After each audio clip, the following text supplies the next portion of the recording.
Hey guys, welcome back to the Ace of Plays channel and to Custom Card Review, where I take a look at your beautiful creations and put the most interesting ones, in my own subjective opinion, into a video to discuss with you guys. And at the very end, I've also decided to start ending these videos with a custom card of my own for you guys to review, so stick around for that. Now, if you want to know how you can submit your custom cards to be featured in a video like this, also just stick around till the end, because I go over it there. It's very nice to go over things. And speaking of going over things, why don't we go over some amazing custom cards created by you, the lovely community. Last time I did 10. Today I'll try doing 8, because last video was way too long. But first off, we have Vanderbeer, which was submitted by Soulless32, taking advantage of that sweet Patreon perk of getting priority. 10 strength, 12 provisions, Skellig, human warrior. That already sounds pretty good to me. Deploy on the melee row. Reduce the power of each unit in your opponent's hand by 1. Then damage self by 1 for each unit in your opponent's hand. An enemy unit's power cannot be reduced to 0 by this effect. Obviously, but that does need to be in the tooltip. So good on you for including that. Now this is really cool. Like 10 for 12. And of course, he'll be less power, but your opponents will have equally less power in their hand. So it is a 10 for 12. At least in round 3 when mulligans can't be applied to the equation. Decent value, and of course the potential synergy of its ability is really, really cool. Enemies will come down already wounded, which will make it easier to kill them if you're playing something like Onslaught Control. It'll make it easier to trigger Bloodthirst, which is also very, very helpful. So yeah, it's a really cool card, very kind of simple in a good way. It straight up does this thing, and you want it to do this thing. You like that it does the thing, and it just is all around a good experience when this thing is being done by that card. Now that is professional review material right there. But I do love Vanderbeer. Of course, the art is the most badass thing I've ever seen.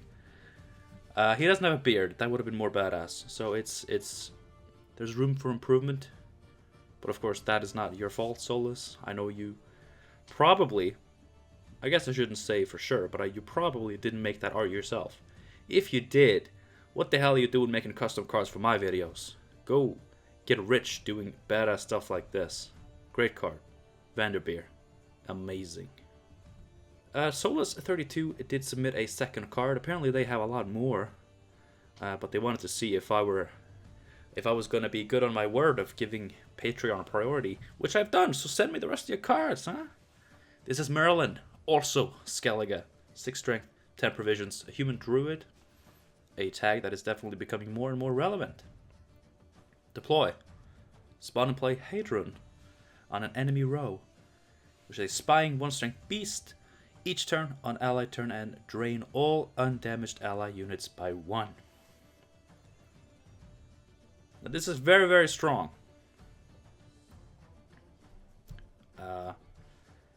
First of all, yes, it's only a 5 for 10, point wise on deploy, but then it starts draining all the undamaged allied units, which of course will lead to hopefully some damaged units, triggering Bloodthirst. But also potentially, like, if this Hadron becomes big enough, oh god. I just thought of something. Investment Morkvarg. You play Hadron, it drains all the undamaged allies, so anything that's boosted, anything that's at base power gets drained, and then this beast will just get so huge. And can I just say, no wait, it's not old, it's current. Dandelion Vainglory, destroy a beast, would be good with this. You wouldn't play it, but Morkvarg, Heart of Terror, Great Swords. Oh yes. But I mean, any tall unit removal, Morkvark without greatswords would do quick work on this Hydrant. Would actually kill it, poor thing. But it's very cool. And again, soulless. The arts you choose and probably didn't make, but I won't say for sure. Amazing. I love a card like this because it's just any card that's not just play, get value, we done. Is cool. And it's not just, boost by 1, damage by 1, which a lot of people are complaining about in the current Gwent card design. Like, this is intricate. This is nice. This is the kind of stuff that I like in my card game. And Hadron, it's got like blue spots. Is it like a magic goat? I do love magic goats. I do. Man, this is nice. I like it. Of course, the discussion is open both ways, so you guys in the comments, if you have any thoughts on the cards that I show, please do let me know down in the comments. Discuss with me, with each other.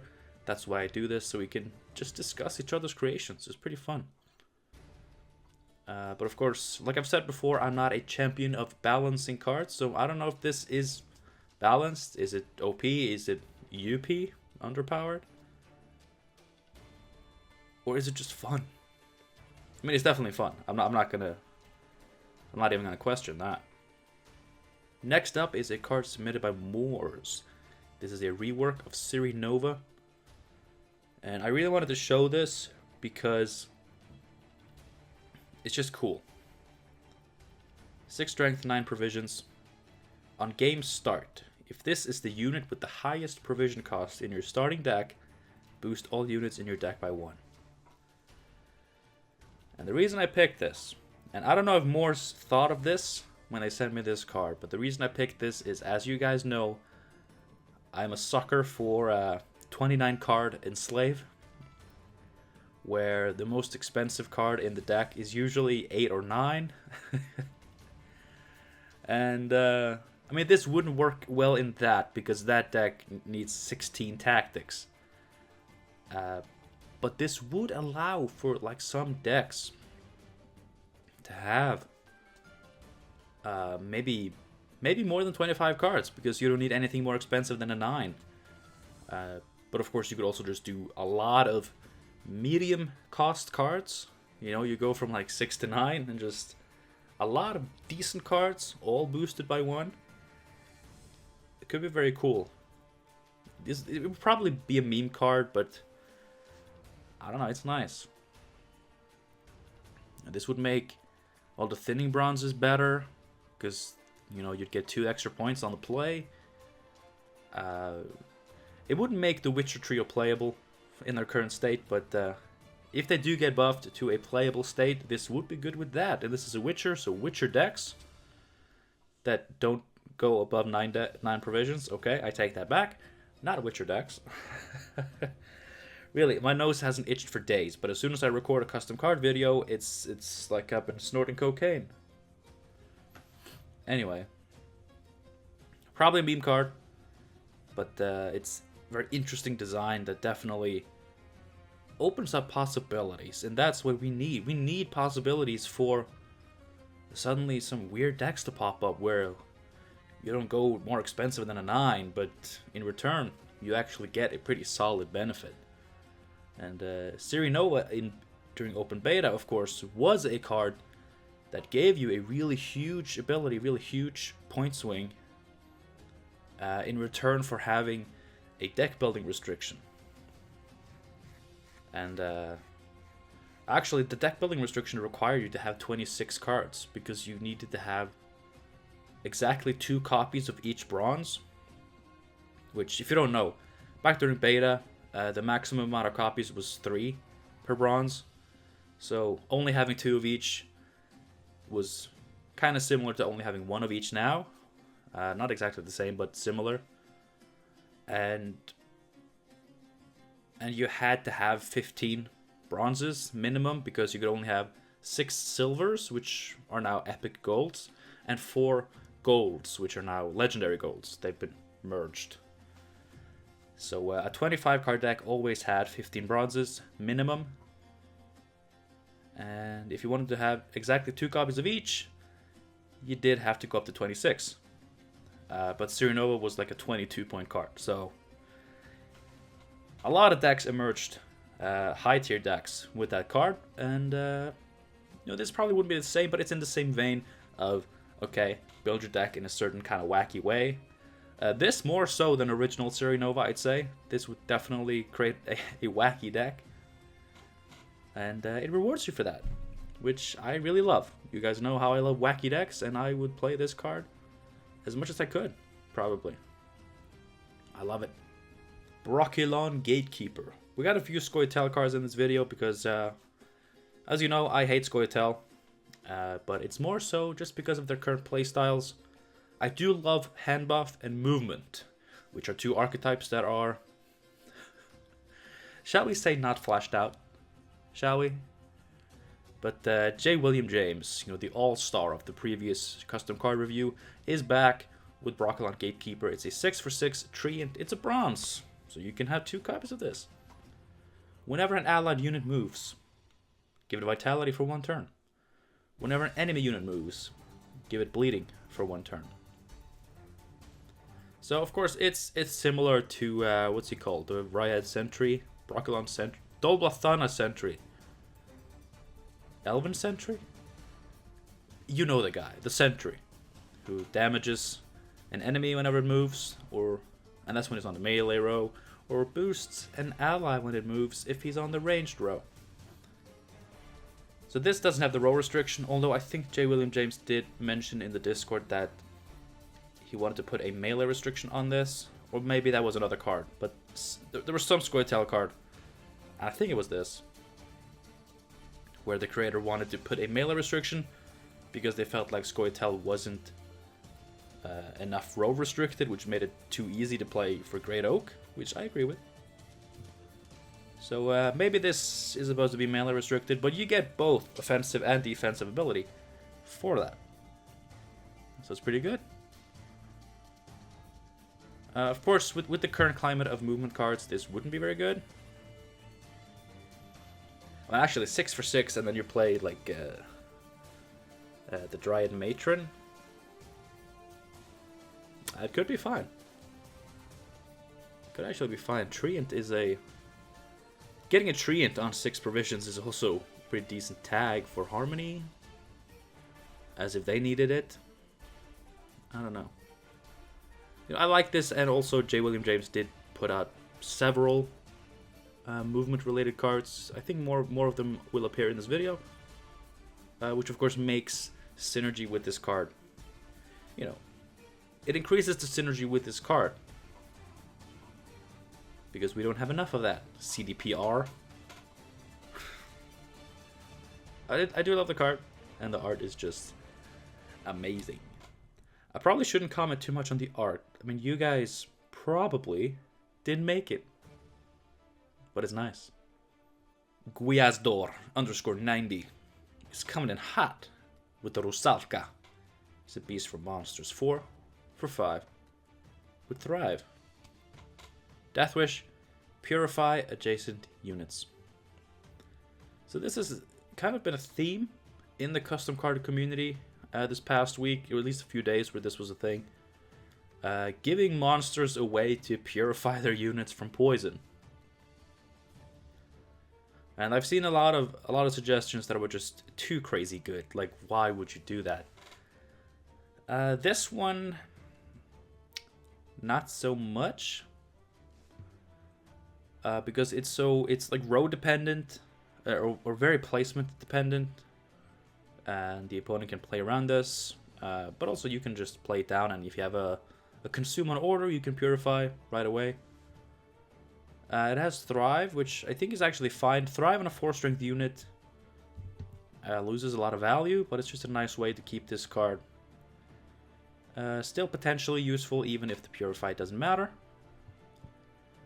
Maybe it's just too good for bronze. I'm not sure. But purifying adjacent units only, and it being a Death Wish, it makes it definitely, you need to set up for this. You need to be prepared to do the work. To get this card to purify what you want. And often the thrive won't even matter, because you probably play it and purify right away. So it might be fine. It might actually be pretty balanced. I'm not sure. Like I said, I am not the master of balance. Oh my god, correct me if I'm wrong ever, okay? If this is broken, tell me. I need to learn. If it's underpowered, tell me. I need to learn. She looks good though. Mud makes her skin very smooth. Yes, I believe you. I like this. Very nice art. So, Gwiazdor_90, if you actually made the art, great job on that. You probably did, so great job finding it. Did I not say that we were getting more movement cards by J. William James? I did. This is Ryehead Agent. It's an elf. 4 for 5. Zeal. Order, move this unit to the other row. Cooldown 1. You can do this every turn. When this unit moves to the ranged row, boost the lowest unit in your hand by 1. And when it moves to the melee row, decrease the power of the lowest unit in your opponent's hand by 1 to a minimum of 1. Now you might think that this is too much. Like, this might just be an amazing card. But do keep in mind the decreasing lowest unit in opponent's hand ability will probably stop working pretty quickly. So it's not like it's a 1 point per turn. It's actually, 1 point every other turn, and then maybe for a few turns you'll get a point on the in between turns as well. But if they have like a 2 strength faction tutor in their hand, this will work once, and then it won't work again until they play that. And there's another card, of course. And I think that's good. That ability is definitely more risky. It enables removal. It's usually safer than hand boosting your own units. So it's good that ability is definitely capped a lot lower than the other one. But yeah, this moves every turn, gives you movement synergy, which we want more of. It's got some hand buff synergy without completely replacing Hawker Smuggler, which I also like. All around, this is good. I like this. Not much to say. I mean, a lot of bronzes in this video, and they often, aren't as spectacularly interesting, but this one is definitely an interesting bronze. But of course, there are limitations to a card of this power level, but I do like it. It's a nice elf. I also like that, it's still playable outside of movement decks. Like, it still does a thing outside of movement decks. You can play this in elf decks. You don't need movement. Oh, or I guess movement synergy. You don't need movement for this because... but it does synergize with movement. Hold on. If you keep moving it to the melee row and then, with other cards, and then this moves itself, man, oh man, then you're just boosting your units. It's great. So it has synergy, but it doesn't need the synergy to be playable. It's still cool. I like it. Riot Agent. Very nice. Now for this next one, you guys may have seen cards similar to this lately. Made by Gwiazdor_90. This is Territorial Pissing. It's a quest and a crime. Spawn and play a base copy of a bronze syndicate unit with a single gang category from your hand and give it a quest. And the quest is, whenever you play a unit of this unit's gang category, boosted by 1 and gain 1 coin. And a quest is an additional ability. It can be locked but not purified. It's not a status. It's you give the unit the ability, which I love. I think why don't we have more cards that give abilities? I don't understand. So basically what you're doing here, like, you're playing into gang categories, you know, playing a thematic decks with all cut-ups or all crown splitters, stuff like that, which I love. Thematic decks are really, really fun. And you create essentially what could potentially be a 2-point per turn engine. You create it on a bronze unit, but you know, you're paying 9 provisions to do so, so I think it's a fair price for a potentially really strong engine-like ability. Of course, you know, this does have some units that can be really good to play with, like Cleaver's Muscle with the shield, 5 strength and a shield with this. Could potentially be really strong. And I also thought Arena Ghoul, which is a card that never sees play ever because it's not good, you know, could potentially be good with this because it's 7 base power, which makes it, you know, kind of resilient. So I do love these quests. Gwiazdor has posted a quest for each faction. But I just went with this because it was the most recent one. And I really like it. I really like this one. But yeah, it's just basically giving an additional ability to one of your units. I think most of them do play a bronze unit or something, or a copy of a bronze unit, and then give that the quest. Which is good, because that requires a little bit of thinking ahead. But the quests are really cool. Similar to... I mean, it's kind of similar to what abilities you'd expect from an artifact, except you put it on a unit. Which makes it interactable. Yay! Because everybody hates artifacts, apparently. But yeah, the quests, really good. Territorial Pissing, great name. I do love pissing. My territory is usually the toilet for pissing, but it's great. You know, if you want to piss anywhere else. I guess in Novigrad, you kind of can. I don't know. Did I not say we're going to have some movement cards in this video? I did. And here's another one. Lara Doran, an elf mage. 6 points on the body. Hottie with a body. 9 provisions. Zeal. Order. Purify a unit and move it to the other row. On its side of the battlefield, but when you say the other row, that's implied. But a nice clarification. Cooldown 2. So it's a repeatable Purify like Gremist. You know, 6 strength and zeal. This costs more, but then again, the Purify refreshes itself, regardless of what cards you play, unlike Gremist where you have to play Alchemy. And it also has a secondary usage with the movement, which can actually be turned into points, sabotaging some engines, some roll-locked cards. So I like it. You know, it can help you fix your smugglers. It can help you ruin your opponent's smugglers. God, there aren't that many row-restricted cards, are there?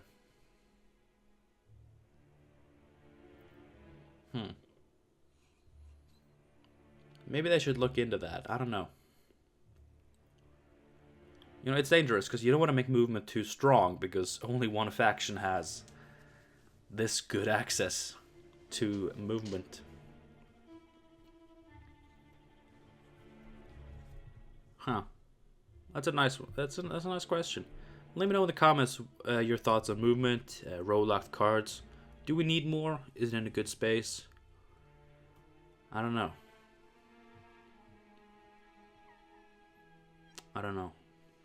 Gwent has been through many iterations of row-lockedness. You know, sometimes, you know, early on, every card was row-locked, pretty much, and then every card was agile and could replace wherever. Ugh. It's scary. It's scary to design the video game. Anyway, Lara Doran. I like it. I mean, there's not much to say. You know, it's Gremist, but more expensive, but also it is straight up better than Gremist. Unless you need the second Purify the exact turn after, in which Gremist can be played to do so. So our bearded Skellig boy does have some benefits still. As if costing 2 less provisions wasn't enough of a benefit. It usually is. But Lara Dorn, cool. I like it. Keep going, J. William James. You're giving me great content. I love you. Oh, we have arrived at the end of the video. And here is my custom card. Don't worry too much about the power provision balance. I didn't want to spend a shit ton of time working on that. What I really wanted to get out there with this card is the ability. So this is a Anna Henrietta unit. It's a human aristocrat. It has assimilate. Adjacent units have assimilate. I don't know why anything that gives assimilate, gives harmony, gives thrive, why that doesn't exist already. It seems like such a nice thing to have. So, like I said, don't worry too much about the balance, but of course if you do have thoughts on how to balance this, I'd be glad to hear it. But the idea of the card is that, you know, it essentially creates 3 engines for you. But all 3 can be disrupted if just this one is disrupted. If this is killed or locked, then, you know, the other 2 adjacent engines also stop being engines. So it's I think it could be a really interesting concept. You know, it puts a lot of engines on the board, but in return, they're also easier to deal with than normal engines. 6 for 11. I guess it's the power I'm unsure of. I think this should probably be an expensive card, like 11 provisions. And I didn't want to give it too much power and or armor, because if this is really difficult to deal with, then it's just too good, because it puts 3 engines on the board essentially. So it needs to be manageable to deal with, but of course not too easy, because then it's not worth it. It's not worth it. So please help me with the balance. I would really appreciate that. But yeah, custom card review. You guys review me now. What do you think of my card? Mostly the ability, but also the balancing, the stats, stuff like that. Whew. Anyway, thank you for watching. Hope you enjoyed this custom card review. If you would like to submit your own cards, there are several ways to do so. Links to all of the ways are in the description down below. You can DM me on Discord. You can DM me on Twitter. You can send me an email to aceofplaysyt@gmail.com. Of course, again, links down below. And if you are a patron on Patreon, you do get priority. So, if you really want to get your custom cards in here, It's pay to win, all right? It's custom card review is pay to win. But I love you guys. Thank you for submitting so many amazing cards. I really love making these videos. I love looking at your cards and discussing them and, you know, vocalizing my thoughts. And I hope you enjoy watching it. Thanks again. I'll see you soon. Have a good one. And I was gonna say happy Gwenting, but I mean, who plays Gwent, right? Now, like, give us the patch. Give us the patch now, CD Per. CD Per. I love Gwent, but I'm not playing it right now. I'm not. But custom cards are great. Yay! Have a good one, and I'll see you soon, guys. Bye. Shit, we reached half an hour after all.